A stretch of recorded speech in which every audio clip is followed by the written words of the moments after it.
दोस्तों, हिंदुओं के चार धामों में से एक बद्रीनाथ धाम भगवान विष्णु का निवास स्थल है। ये भारत के अरुणाचल राज्य में अलकनंदा नदी के बाएं तट पर नर और नारायण नामक दो पर्वत श्रेणियों के बीच स्थित है। गंगा नदी की मुख्य धारा के किनारे बसा ये तीर्थ स्थल हिमालय में समुद्र तट से 3050 मीटर की ऊंचाई पर स्थित है।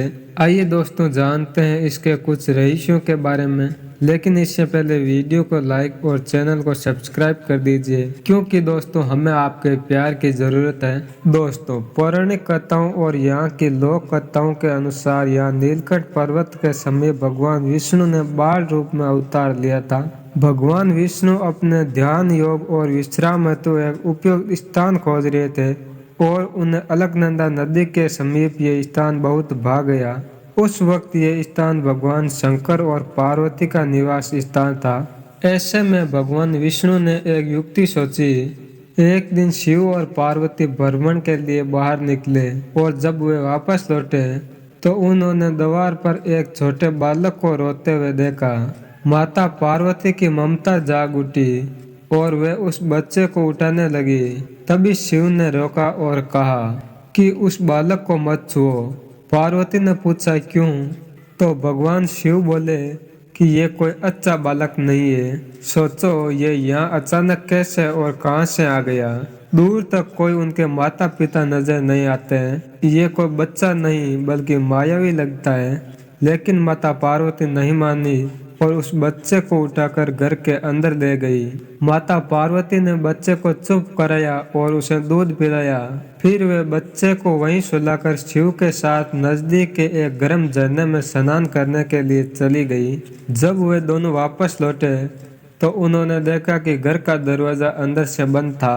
पार्वती ने शिव से कहा कि अब हम क्या करें। भगवान शिव ने कहा कि ये तुम्हारा बालक है, मैं कुछ नहीं कर सकता। अच्छा होगा कि हम कोई नया ठिकाना ढूंढ लें, क्योंकि ये दरवाजा नहीं खुलने वाला है और मैं बलपूर्वक इस दरवाजे को नहीं खोलूंगा।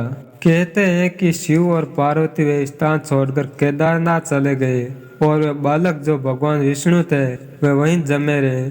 इस तरह भगवान विष्णु ने बद्रीनाथ को अपना विश्राम स्थल बना लिया। दोस्तों, बद्रीनाथ का धाम बद्रीनाथ इसलिए है क्योंकि यहाँ प्रचुर मात्रा में पाई जाने वाली जंगली बेरी को बद्री कहते हैं। इस कारण इस धाम का नाम बद्री पड़ा और यहाँ भगवान विष्णु का विशाल मंदिर है और ये संपूर्ण क्षेत्र प्रकृति की गोद में स्थित है। दोस्तों, केदार घाटी में दो पहाड़ है, नर और नारायण। विष्णु के 24 अवतारों में से नर और नारायण ऋषि की ये तपोभूमि है। इनके तप से प्रसन्न होकर केदारनाथ में शिव प्रकट हुए थे।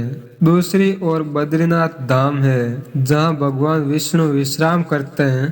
कहते हैं कि सतयुग में बद्रीनाथ धाम की स्थापना नारायण ने की थी। भगवान केदारेश्वर ज्योतिर्लिंग के दर्शन करने के बाद बद्रीनाथ क्षेत्र में भगवान नर और नारायण का दर्शन करने से मनुष्य के सारे पाप नष्ट हो जाते हैं और उसे जीवन मुक्ति भी प्राप्त हो जाती है। दोस्तों, इस आशय को शिव पुराण के कोटि रुद्र संहिता में भी व्यक्त किया गया है। दोस्तों, पुराणों के अनुसार भूकंप, प्रलय और सूखे के बाद गंगा लुप्त हो जाएगी और इसी गंगा की कथाओं के साथ जुड़े बद्रीनाथ और केदारनाथ तीर्थ स्थल की रोचक कहानियां। भविष्य में नहीं होंगे बद्रीनाथ के दर्शन, क्योंकि माना जाता है कि जिस दिन नर और नारायण पर्वत आपस में मिल जाएंगे बद्रीनाथ का मार्ग पूरी तरह बंद हो जाएगा। भक्त बद्रीनाथ के दर्शन नहीं कर पाएंगे। पुराणों के अनुसार आने वाले कुछ वर्षों में वर्तमान बद्रीनाथ और केदारेश्वर धाम लुप्त हो जाएंगे और वर्षों बाद भविष्य में भविष्य बद्री नामक एक तीर्थ स्थल का उद्गम होगा। ये भी मान्यता है कि ज्योतिष मठ में स्थित नरसिंह भगवान की मूर्ति का एक हाथ साल दर साल पतला होता जा रहा है। जिस दिन ये हाथ लुप्त हो जाएगा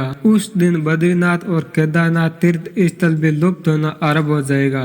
दोस्तों, मंदिर में बद्रीनाथ की दाहिनी और कुबेर की मूर्ति भी है। उनके सामने उद्धव जी तथा उत्सव मूर्ति है। उत्सव मूर्ति शीत शीतकाल में बर्फ जमने पर ज्योतिष मठ में ले जाई जाती है। उद्धव जी के पास ही चरण पादुका है, बाईं और नर नारायण की मूर्ति है, इसके समीप ही श्रीदेवी और भूदेवी है। तो दोस्तों ये थे बद्रीनाथ के लुप्त होने के तथ्य। आपको हमारा वीडियो कैसा लगा कमेंट कर जरूर बताएं और कमेंट में हर हर महादेव जरूर लिखें।